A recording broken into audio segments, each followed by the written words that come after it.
So the answer to the question is yes. Yes, it can get worse. That's the answer to the question, folks. We threw it out there last week, and I don't know that any of us truly believed that it could happen. Those of us around football or played football knew it was possible, yes, but kind of dismissed going out to Stanford and dropping that ball game in inexplicable fashion. But we all saw it, and now come the consequences, possibly. And that's what we're going to serve up to James and to George here for the next hour on Florida State Seminoles Live. Appreciate you all being here at the Voice of College Football. Leave those comments and questions there in the chat. We appreciate your contributions as well, not just financially. Please like the video, subscribe here at the Voice of College Football, of course. James Coleman, Big Game James from Den Media Group, and the Renegade Report. And of course, George, that's his baby, the Renegade Report, right here on YouTube. Guys, how you doing? Considering? Hey, stressed and highly flavored is what I always say. But yeah, I'm good. I'm good. Hey, life goes on. Jen and Tiny Hat, they've got a reason to talk about Florida State every Monday again now. So looking at the silver linings, they're having fun. They had a good episode last night. So happy about that. And here we are. It always seems to be in those kind of settings where a team, and more so a coach who seems to be on his last leg, kind of goes to die. Odd kickoff time, partially empty stadium, not a lot of energy, opponent that's not necessarily you're going to get up for, just that kind of atmosphere. And then it's usually low scoring, or just kind of gets dragged down into the mud and is one of those kind of football games. And obviously, the longer it drags on, the more the underdog feels good about it. And the Stanford team, it's not like we're talking about the worst team in existence ever. They have won 3 football games this year. So, yeah, we'll start with you, James, in regards to how surprised were you and how much of it's maybe not the talent being what would be an 8-4 ACC team. That was our prediction to start the season. How much of it is this team's really not coached that well, and how much of it is maybe some players are checking out? I think it's a lot of guys just are tuning out, not necessarily checking out. Now, I want to preface this. I can't relate to this energy, and I have no idea why people are acting in the manner in which they're acting. But I think what happened is Mike and them did a great job of getting the guys amped up. And I'll give a personal example. 20 years ago, the 2005 season, we played the University of Miami on Labor Day. And Labor Day, actually, yeah. We had lost to Miami, I believe, 5 times in a row. All close games. Our entire offseason was beat Miami, beat Miami, beat Miami, beat Miami, beat Miami. We beat Miami. Didn't know what to do after that. The only thing we worked toward was beating Miami, but we eventually had to snap out of it and get to it. It was like 10-7 against Citadel, and then we ended up winning like 65-7 or something like that. It was just some things that were uncharacteristic for a very talented team. But it was one thing that we had was internal leadership and guys who were driven by not just the logo, but making sure we could feed our families one day. Everybody wanted to go to the NFL. So we knew in order to go to the NFL, we had to do these different things, regardless of if we thought Jeff Bowden was a good offensive coordinator or not. Regardless of if we thought we were being coached well or not, those guys were making 6 figures. We weren't. And the goal was to be able to make 6 figures or become multimillionaires in the National Football League. So what I think is happening is guys bought in early, kind of lost what it was, and are smelling themselves a little bit. And now they're getting themselves into holes that they can't dig themselves out of. And the only way they're going to be able to do is look to the person to the left, look to the person to the right, and the leadership, and be able to get themselves out of that. But the defense and the offense aren't playing complementary ball. And these guys are acting in manners that are unbecoming of potential professionals. So they've got that's about the only explanation. But when we talked about it, you know, we've seen it. We've seen 2-10. It could get worse. And these guys have to look inside and determine what they want to be able to do. And do they want to be considered, again, maybe not the worst team in FSU history, but the second worst team in FSU history, or do they want to go out and finish this season? I have questions of them even being bowl eligible at this point. And it's not a lack of talent. Look at the roster. I'll use Edwin Joseph as an example. Number 3, the young man who I'm highly disappointed in the manner in which he conducted himself, right? Edwin Joseph had offers from the University of Florida, Miami, Penn State, numerous people. Everybody wanted him. Most of the guys on this roster, everybody wanted at a time. It's about how you orchestrate the meal. And I don't think they're doing a great job of orchestrating the meal in the manner in which is proper for them. And that comes down to recruiting, personality types, and the people who need to be there, as well as tuning them out. Because I know this, to not hear anything, and forget the firing of Mike Norvell for a second, to hear that Edwin Joseph is still on this team. And this is no disrespect to the young man. I don't know him, and I wish him the best. But I do know if you would have acted like that, the axe would have been had. If not, you would have been you might have been left in San Francisco and not have been able to get back to Tallahassee, let alone come back to Tallahassee and not have a suspension or anything else looming.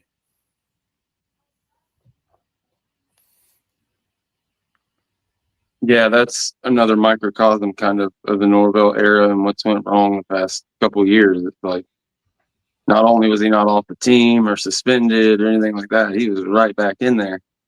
And heck, you might not have a chance to win it at the end without him, but that culture is so far gone of accountability now that it's just tough. You know, to what you were saying, Mark.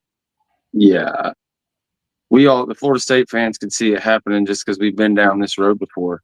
Just play down to the level of whoever your competition is and crap the bed at the end of the day. I mean, the offense, it looks like the defense on its face. If you just look at the box score or the final score, it's like, all right, well, the defense played pretty good. The offense didn't do anything. Well, they had 450-something yards, were moving the ball up and down the field, but situationally in every big moment, false start, offsides, and just over and over and over again. You just couldn't ever get anything going. It's just to the point, and I think we talked about it last week. 6-6, you're a dead man walking, and it's going to be tough for him to get there. Anything less than 6-6, we're going to have these conversations every week. And to lose to Stanford, the thing I look about, and I look at the rest of the games on the schedule, you're going to lose to Stanford if you don't have some kind of miraculous buy-in. You're going to lose to Clemson. You're going to lose to Florida. You might lose to NC State. You could win four games, 5, easily. So it's a tough place to be for Mike. Michael Alford came out with the statement. He freezes over there begging for an endorsement from his AD. Mike got his right off the bat. The fan base obviously erupted, but what are they going to say?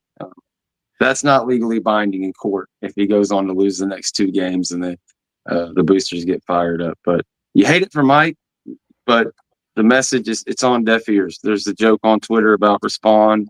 Apparently the players are, making fun of Respond in the locker room post game. I don't know, but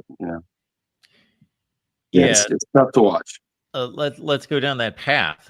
So I saw the same article about making fun of Norvell using the term respond too much. There's all sorts of great coaches that have used all sorts of things that could be made fun of over and over and over, but they had 10-2 records or national championships or whatever next to their name, so they wouldn't get made fun of. So when you give respect to somebody, so I'll start with you, James, because I'm sure there have been people that you've encountered that had nothing on their name that would demand respect. Maybe they were picking up trash along the street. Maybe they, didn't have anything about them externally that would draw you to say, but you met the person and were like, you had great respect for them because they were intelligent. They just demanded respect. They were just had that about them. Then there are other people. If you said, okay, you're going to meet this senator, this bank president, you may like just walk in there with respect already, and then they would have to disprove the respect. So you got Mike Norvell, and obviously, if the record next to his name was 6-1 or 7-0, then he would probably get respect in the locker room. And I don't know how much lack of respect he gets, but and in a sense, I'm asking the right guy. In a sense, I'm asking the wrong guy, because again, you can't relate to a guy that's leading the locker room because you played for arguably the greatest of all time. So I don't know if you've run across situations where the respect was in question.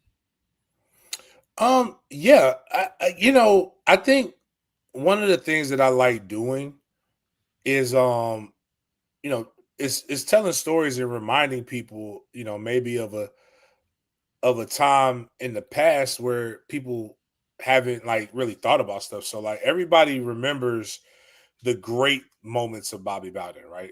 And trust me, the old man had tons of great moments, right? But there was a time we played Notre Dame where Bobby almost did lose the locker room playing Chris Ricks over Adrian McPherson. And people really forget this, because it's convenient to forget these things. And Bobby did a great job of dictating and making sure that people kind of kept calm and kept the main thing, right? So there was that. Also, I think one of the best things about today and what makes and why football and sports will always be high on everybody's list is because of the entertainment value. And one of the entertainment value things is we know so much about what happens, but know absolutely nothing of the nuance in what happens. So we picked on Bobby all the time. Bobby Bowden every Thursday night when we traveled. He gave the same speech for 4 years. And I'm assuming he did it 4 years before me, and he did it 4 years after me. You're around people enough to where it's like a family thing. Like if you think about it, like you probably had a dad, like Mark, your dad or your mom or somebody who disciplined. Every time they got mad, they did something. And when you walked away, like you mock them a little bit. It's a thing. So laughing and joking and talking about climbing, I would have probably been one of the same guys. Oh, here we go. We gotta hear about this climb shit again. So like you'll hear something like that. Jeff Bowden, when we played Florida, we got my junior year, we should have won. And everybody complained. And Jeff Bowden brought us all in and we had a team meeting. And Jeff said, if I had to do it all again, I wouldn't change a thing. And all of us was like, really? Not one thing? We lost. So like our running joke for the bowl game and for all of the 25 season, if I had to do it all again, I wouldn't change a thing. It's a half joking thing.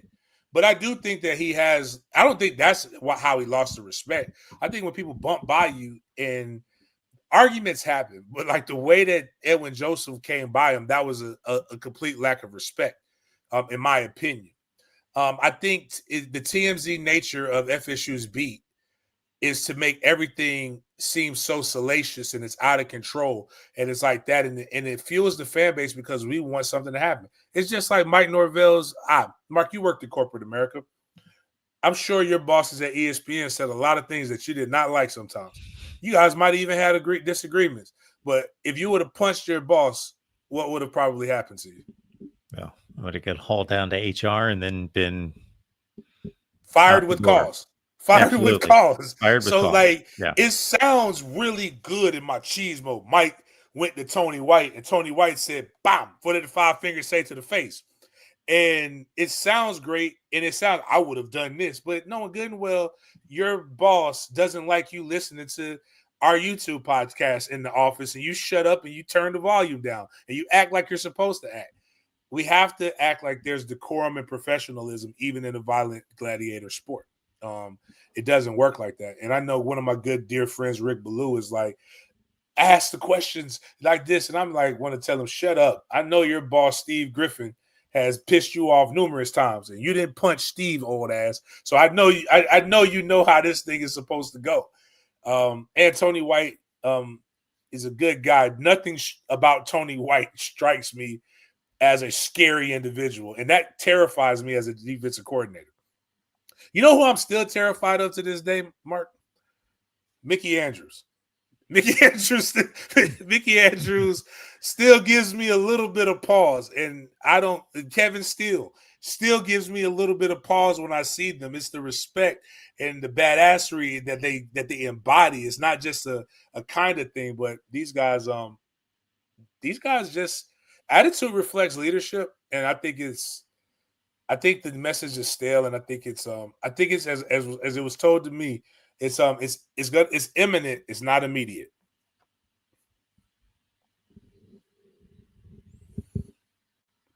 Like I said, man, I agree. It's true. You know, a lot of things are overblown of what you hear and stuff. I think, you know, to your point, the bumping by, all that stuff. The results on the field is the final. You know, it's like we can get into, oh, well, this guy missed a block, this guy had a penalty. At the end of the day, the team kind of just falls apart. And to your point, reflects the leadership that it's getting at a certain point. There's only so many chances you can get, ways we can break this down.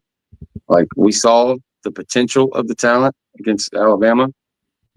And then we saw, you know, what you could potentially do to lose to Virginia.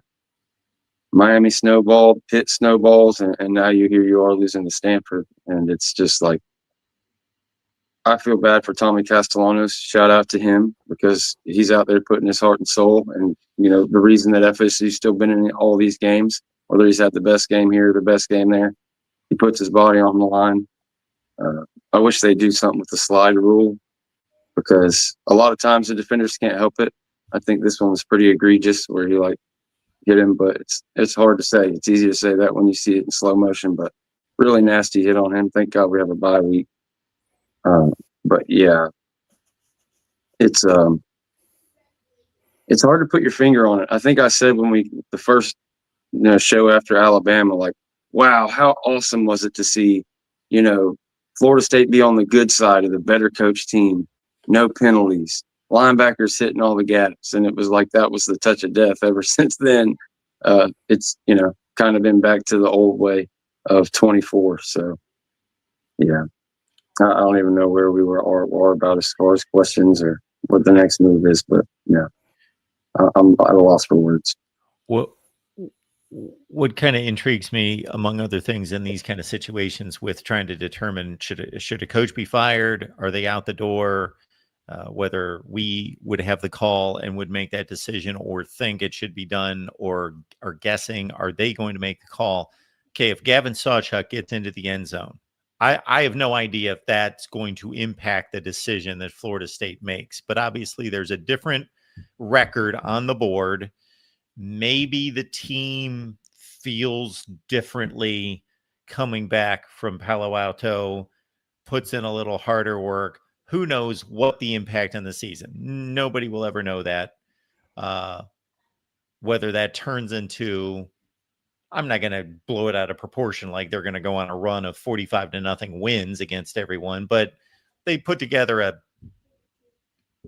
8-4 season after they beat Stanford versus they are where they are, and maybe it spirals out of control and they go 5-7. And obviously Mike Norvell's no different of a coach if Gavin Sawchuk is able to, inch a couple inches closer and into the end zone versus what he did. And we'll never know. It was a mass of humanity, whether he made it or not. That has nothing to do with how good Mike Norvell is as a head coach, but that's on his record. That much is the difference between a win and a loss in this case, obviously. And the Virginia game, shoot, you could throw that out there too. Deuce Robinson trying to haul in a football that he's juggled for 12 yards. I want to hear James's take on this, but real quick, as far as like the decision of whether to get rid of Mike or if he goes undefeated 8-4, yeah, he's probably going to be here next year, whether he's a lame duck or not. He's going to get a shot. The problem with keeping him is just the solution with Mike. If you keep Mike and you go forward to get Florida State back to the standard that James always talks about, that's 2 or 3 years down the road.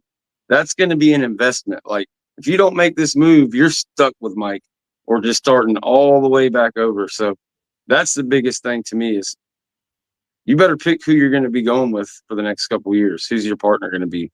And just the propensity for these he's got what, four-game losing streaks?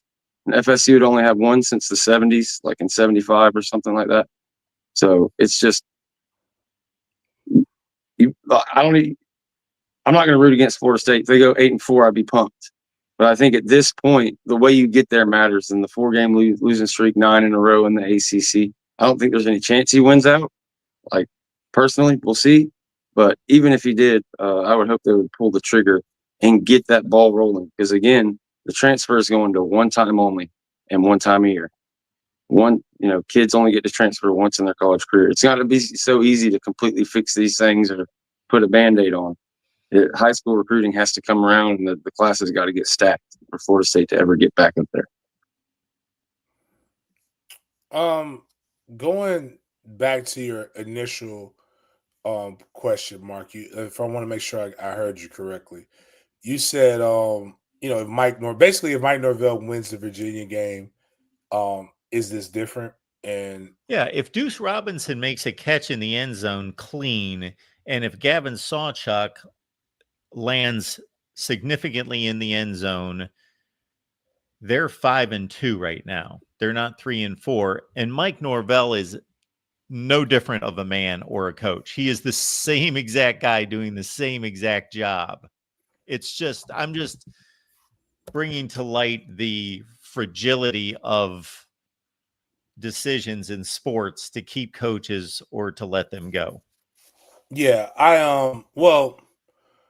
in today's climate, it's a what have you done for me lately? It's becoming more pro and more NFL. But I say the teams that are going to win consistently in this climate are going to be the ones with more consistency.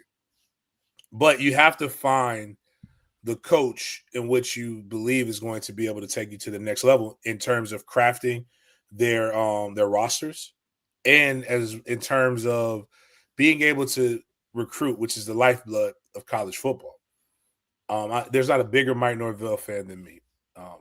As a man, I've seen the tweets. I hate those tweets as well because they're all true, but it has nothing to do with anything.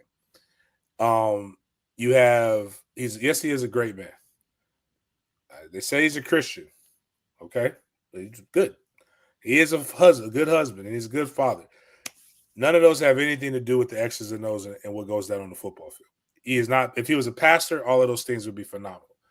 He is paid to win football games. He is paid to be a leader of men. And right now, he's not doing. And he's paid. And he's a guy who says, when I first met him, and I can only hold him to what he said to me personally in interviews. I don't listen to everybody else. I listen to what people tell me, and I hold them to what they told me. He understands what the standard is. And the standard is to be able to compete for championships. Now, we can make adjustments to the standard. We can make adjustments to our expectations, to where it gets us to the standard. And we've done that. We did that with 3 and 6. We did that with 5 and 7. And then he gave you 10 and 3, and he gave you 13 and 1 to go back down to 2 and 10. And a lot of that has to do with missteps in which he's made in recruiting in the transfer portal. That's a you choice. And there has to be an ownership that comes with that. And unfortunately, in this game, it's results oriented. And he's not getting the results. Bobby was a phenomenal man. They got rid of Bobby.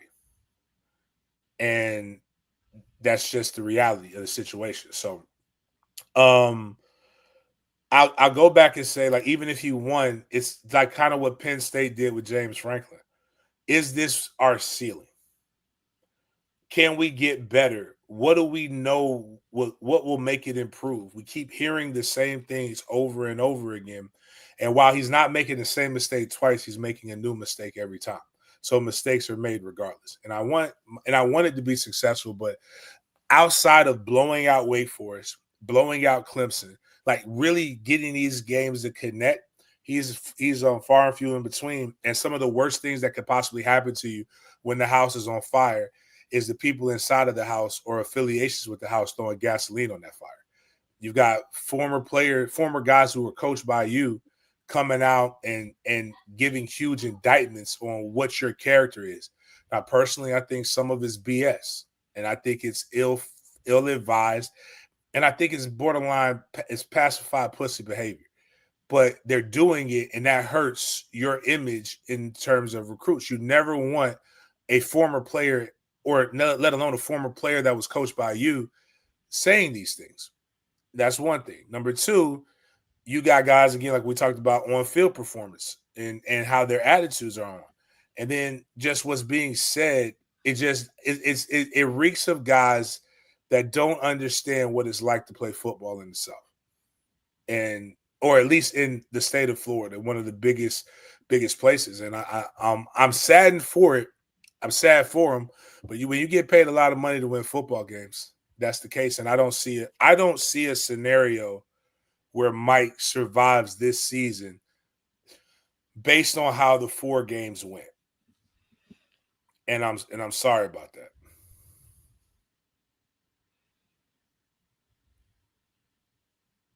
Yeah, I mean, it'd be a miracle.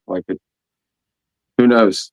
It would be some kind of miracle run to where maybe he could get the buy-in and get some things rolling. But yeah, based off what we've seen, to be able to win all those games is going to be really tough. So there would be certain off seasons. I'm sorry, George, if you had anything else there. No, you're good.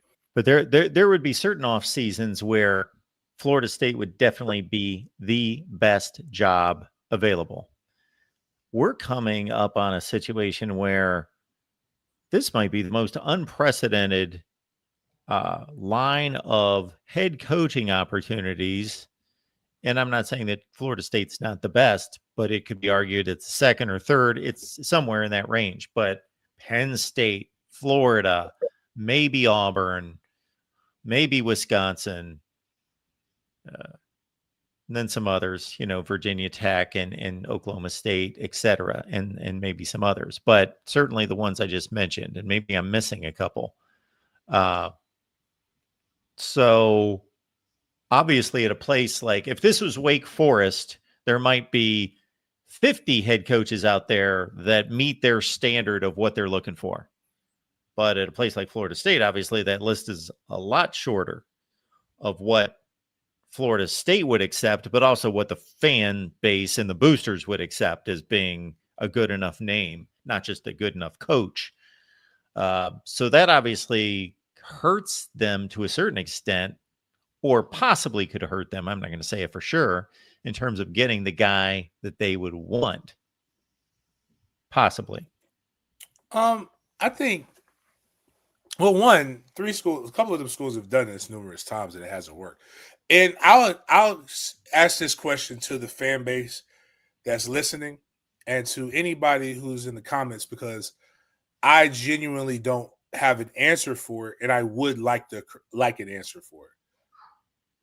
I don't think Mike lasts past Wake Forest, if I'm being honest. But I do want to know, for people who are screaming fire him right now, can you tell me an instance where it's helped the school when they did it? I'm trying to figure out the school that fired a coach in the middle of the season where it actually got them right back in the championship hunt. I know our rivals to the south of 75 have done this 3 times. And neither time guess what? All 3 times this was supposed to be the hire that they liked, and they wind up doing the thing again. They did it with Jim McElwain. When they got Jim, they did Jim McElwain. They did it to Dan Mullen, and now they're doing it again to Billy Napier. And every year is supposed to be one of the hottest jobs, and every year they don't get the guy that they wanted; they get the guy that accepted it. I can promise you, Jim McElwain wasn't that great of a hire. Dan Mullen was the girl that didn't. They all wanted. They wanted Scott Frost. But Dan Mullen was the guy who didn't say no after the third time. Or And Chip then, Kelly, right? He was in then there when too. a Chip Kelly was Yeah. in that mix as well. And Billy Napier, you could argue that maybe he was a high hand, but he came from a G5, so he wasn't the sexiest thing in the world. I can promise you this, the other thing with Mike Norvell, they did not fire Willie Taggart in the middle of the season to hire a G5 coach that they allowed to coach in his conference championship game. Things don't move fast. The only guys they're going to go after right now, let's just use some of the names that are hot. Lane Kiffin.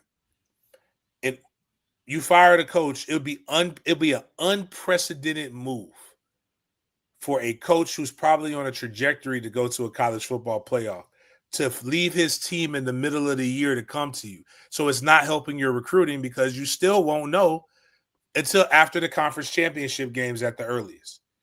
You don't. Now, here's where Florida State can do what they need to do. They need to clean up some of the back office stuff, and they need to put more money into the program in that manner.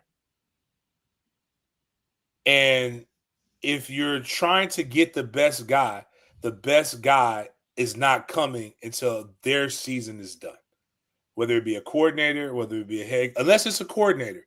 Coordinators can leave without head coaches being there. And that's something that's different. But like, I think the best, if you're going to do that, that means you're going all in for James Franklin. And I have no problem with going all in for James Franklin. You know what James Franklin can do? James Franklin can audit your program, his program in real life. Something that Mike kind of got an opportunity to do with them going to a bowl game under tag. But he can look at this and say, okay, I like this. I like that. I like that. You can create your off-field staff so that you can go recruit. You only have 10 coaches recruiting at any given time. Now, if Mike's not going to be your guy, you eliminate that. So now you have your head coach can go handle your recruiting. You can go do things. You can go handle stuff. But that's why I like what Mike Offer's statement was. Mike Offer's statement wasn't saying that we're not firing Mike Norvell. His statement was, we're going to do our due diligence, basically. And I'm cool with that. And it's time to. It unfortunately looks like it's time. Now, again, if he goes out here, they beat Wake Forest 45-10, like they have every ability to do, then you might kick the can down the road. But there's only one way in winning, and they just haven't done it. And it's but I do know this, just firing a guy and nobody, we've seen what happens when nobody recruits. We saw it with Jimbo. Jimbo didn't recruit anybody toward the end of his tenure at Florida State, and it probably left us. We can all probably look back and say that that's probably when everything really started going downhill, and that void hasn't been filled since. So, yeah, your take brings it. Your answer to Mark's question and your take, brought this back up in my head. I was thinking about this yesterday when I was watching the roast, and I'm looking through my notes as I'm producing the show. And okay, the names that are out there: James Franklin, Lane Kiffin. Everybody seems, Raleigh, in this day and age, to be enamored with the guy who's done it at the P5 level, get away from G5s, this and that. But I'm sitting here and I'm thinking about all the hottest and best coaches in the country right now. And they're all on their first job from a coordinator, are they not? Kirby at Georgia, from coordinator at Bama to head coach. Dillingham, a young coach who's on fire. Coordinator at Oregon to head coach. His coach at Oregon, coordinator to coach. Ryan Day at Ohio State, coordinator to coach. They did it all these years ago with Jimbo, coordinator to coach. They did it with Dabo from a position coach to head coach. So as much as I want the fancy name, I've never believed people want to talk like Lane and Franklin recruit. I don't see it. Everybody says, oh, well, we'll see. It's different when you got the logo, and it is. But that's the same thing we're going to say about anybody. I feel like you're going to recruit no matter where you are. I feel like they're closer to Norvell than anybody else Florida State's had at coach. So I'm just curious, are there any coordinators? Yeah, I've heard Glenn Schumann. I don't know about all that. But are there any coordinators out there you see they're tearing it up? Like, because I think they might need to go that way. Just looking at the odds and playing the numbers out there. You talking about a coaching tree though? Like, whose coaching tree did those guys come from under? Oh yeah. So there isn't another Saban out there right now. That's true. And Jimbo, why I don't really want Jimbo back is when you write down Jimbo's tenure at Florida State on paper, and you read it out loud, there are 3 years where it looks really, really good. That's it. Who was the coordinator that got Bobby fired? Jimbo Fisher. Jimbo Fisher was about to be fired if he didn't win that 2012 ACC championship. We were ready to get rid of him. He won it in 13. He almost got Ron Zook. Playoff in 14. And I'll give him 15. 16 and 17 were subpar years at best. He was out of here at 17. Most of Jimbo's career is not good. We just remember that. You know who he is? He's my guy my other guy from LSU. He's Ed Orgeron. You could barely understand him too. Dan Lanning again got a chance to learn up under some of the best minds. Kirby was a longtime assistant under Saban and literally replicated Saban's blueprint in Alabama at Georgia with an AD who hired him, who I do a show with that comes out every Thursday. He's the president of the Gator Bowl, Greg McGarity, who was willing to do whatever it needed to do to put the infrastructure behind Kirby in order to do that. Oregon infrastructure that's been there since I have been playing. They did it differently to get everybody to come out there by making the gear fly, by making sure that the guys had all of the coolest gadgets and doing everything. They have the infrastructure behind it. They're also on the West Coast. They benefit from USC being down. USC is the creme de la creme on the West Coast when they're balling. They're not balling right now. But I'm not saying he's not a good coach, but he's there. Also, think about it like this. Oregon had Taggart. Taggart got snatched away. Oregon had Mario Cristobal. Miami snatched him away. We also know that Oregon can't keep a coach if somebody else wants them. And they have more money than Walmart with Phil Knight behind them. And just on and on, there are circumstances. So if you can find a coordinator who comes from a head coach who's tenured and that's winning, those guys do traditionally play better. But I'm not even at all sold on those guys. James Franklin, I'll say this. James Franklin came from Vanderbilt. He won at Vanderbilt. In the last 5 years, there's only 3 coaches, I believe, that have won more games than James Franklin. And you named a couple of them. Like, he's won. He was one play. He was one game away from the college football playoff, regardless of the manner in which he got there. You could say he had the easiest road, but the teams he played didn't beat him. He beat Boise State. He beat SMU, and it was SMU he beat, and he had the opportunity, and then he lost to Notre Dame on the last play of the game. On the last play of the game. So I mean, he recruits Florida well with Sider. He gives you everything that you want, but he's in Pennsylvania. So imagine, and his defenses put people in the NFL. They're fast, they're physical. Imagine you bring him here with a good offensive coordinator and a fertile recruiting ground. And he can get the mid, and now he can go. Now, if he could do in Florida what he did in the Midwest, which was he came down to Florida to get a skill player or two every now and then. Imagine if he go get one of them cornbread, Amish butter eating boys from the Midwest to come down here and play offensive line with a plethora of skill players that he can just go pick from. You might see a different side. And his biggest weakness is kind of like, I see people talk about him, but Bobby Bowden's biggest weakness is that he went up against the greatest talent of greatest Miami run that they ever had. If Bobby didn't have to play Miami every year, how many national championships would he have won? The biggest beef against him, he can't beat Ohio State. And Ohio State's having probably the greatest run that Ohio State's had. So it's kind of like there's some things that kind of go in. And I also like Frank. I like the guys he recruits that come in and he develops them. And I like the talent that he has. So All that being said, I know something different has to happen. And because the guys aren't playing. And what I will say is this: firing him, not firing him, keeping him here, you don't get a higher recruiting class by losing more games. It's not the NFL. NFL makes sense to fire your coach whenever you want to. Tank for the number 1 overall pick. But it doesn't work like that in recruiting unless you have guys that could come in and stabilize your program. And that's the real reason why I like Franklin. I don't see the other guys being able to come in, put together a coaching roster, put together an elite staff to recruit, and make sure you have a recruiting class that's as good as it needs to be, especially in the transfer portal age. We appreciate you being here. Typically on a Tuesday night, you got to subscribe to the channel and hit the bell for the notifications to know when we go live. And keep in mind that there's an easy way to support the channel, whether it's this one or any at the Voice of College Football.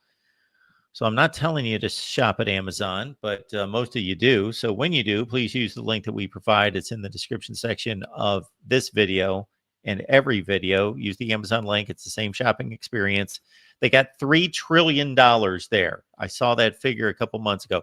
$3 trillion at Amazon. So you spend $100 at Amazon. Why send them $100? Send them 95. Send 5 to the Voice of College Football. We can get on that program. That'd be good. George, what's going on at the Renegade Report? Well, just like I mentioned earlier, Jen and Tiny Hat had another roast last night. A really good one. You can go check that out. We got a bye week, so probably not too much going on unless something happens, unless some crazy report comes out or FSU makes a move, which is unlikely, as James talked about. You probably won't see something until at least after the Wake Forest game if that goes south. So just check out the roast every Monday at 8:15 and stay tuned. Catch us here every Tuesday. We usually Tuesday, but most weeks. That is a pretty interesting list you came up with, George, and I'll add one on there. Lincoln Riley, of course, won big at Oklahoma, 55-10, and he was never a head coach either. Yeah, like Rhett Lashley, was he straight from coordinator at Miami to SMU? I mean, you go down the list, and I think of all the best ones, Kalen DeBoer is the only name that really comes to mind of somebody who did it at a high level and left. I'm sure there's a couple like Cristobal was a head coach before, but he came straight from being a coordinator to Miami too. So. He was a failure at FIU. Fired by FIU, yeah. But I think again, it just all depends on what your level of expectations are. Lincoln Riley was good at Oklahoma, then he left to go to USC, and he's been a shell of what he was. I think the problem is when you get these. Also, look at the jobs. Marcus Freeman was there. Yeah, that's a little different. Marcus Freeman was like Jimbo. Like you're there, and then you get graduated into that position. I like that. And Ryan Day, yeah. And Ryan, yeah, I like those kind of moves, but because you got a chance to learn, and really at that point, you just if you can keep the main thing, you've got something rocking and rolling. Be honest with you, I don't care who does it. I just want to win. But I don't think I want an offensive guy. I want a defensive guy. Because that's the other, I mean, Rhett Lashley is good. He's at SMU. The level of expectations at SMU pale in comparison. That was pretty far down the list. No. But you raised a good point. I don't know what Oklahoma's fan base is like because I don't really see them like that on social media because I'm not in Oklahoma. Oh, shit. Well, look who Oklahoma's got now.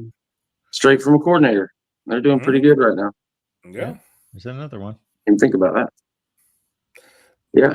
That's food for thought. I just started running down the list in my head, and guys who are head coaches that have been hired that are doing stuff right now, not many. And James Franklin is one of those names. People are going to want Clark Lee. That's going to be another name because he, has kind of took what James did and done better after the Derek Mason fiasco. So we'll see. But I like the coach who's the coach at Vanderbilt now too. I think the other thing too is like proof of concept. It's easier to sell that unless you're a guy. But I do want a defensive minded guy because you could get an offensive guy and do that. I'm not a big Schumann fan right now. I don't want. They will be exciting, but if you don't have a guy like the reason why I like defensive guys is obviously they put defense first.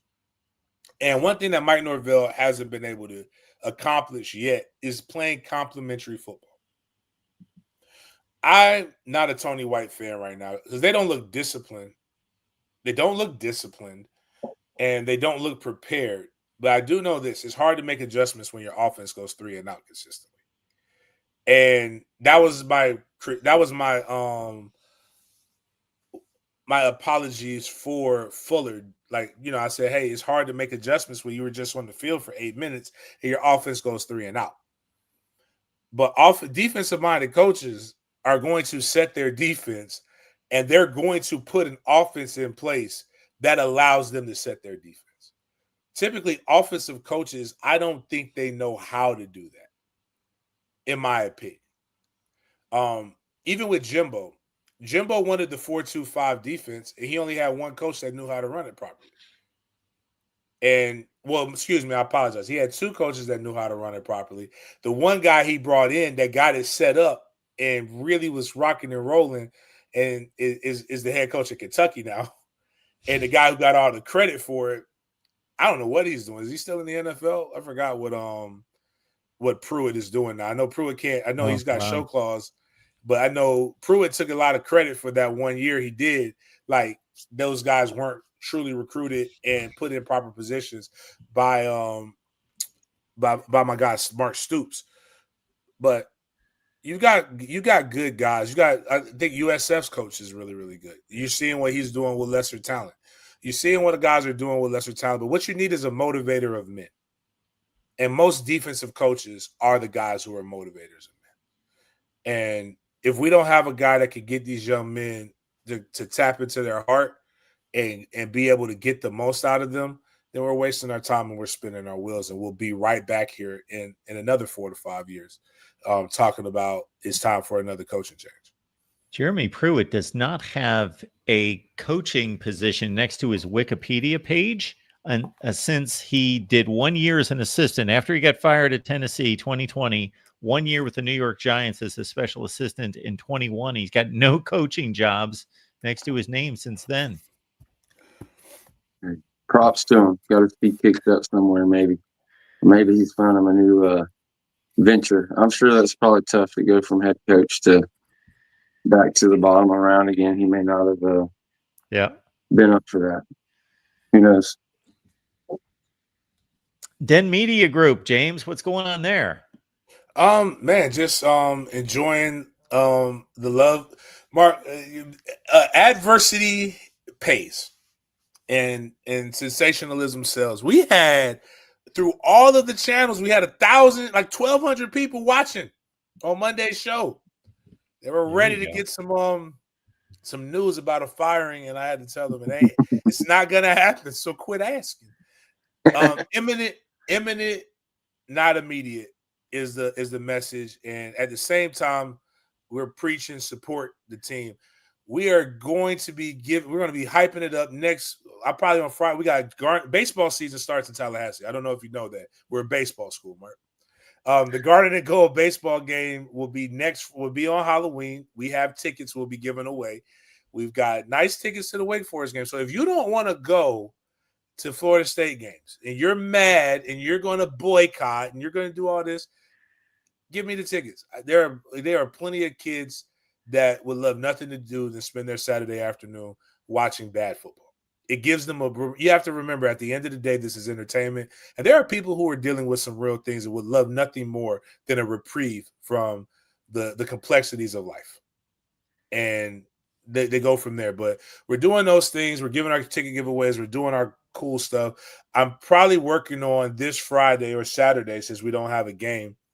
We're going to do a FSU town hall meeting roundtable with some of the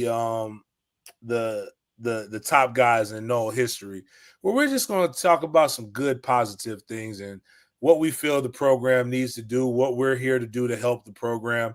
And, we'll just chop it up a little bit. You guys can ask your questions and a lot of the different things. I'll probably have some controversial guys on there, like my good teammate Antonio Cromartie. We'll have Peter Warwick. We'll have some of these guys that will come in and stop by, and we'll just chop it up. And you guys can ask your questions about what it is that you want to see Florida State do and what direction they want to go in. But that's kind of what we're doing. We would love to get to 7,000 subscribers. Once we get to 7,000 subs, we'll give away $500 on Big Games BS, as well as $200 to a lucky member during that. In each increment of 1,000, we do something like that. So we're giving away the tickets. We're giving away free stuff. We'll give away Jags tickets as well. And I'm just happy. I got, like I said, people dealing with, I don't know if you realize this or not, Mark. I was in New Jersey last week at my grandmother's, dealing with my grandmother's funeral. And, like people ask me these things, why aren't you upset?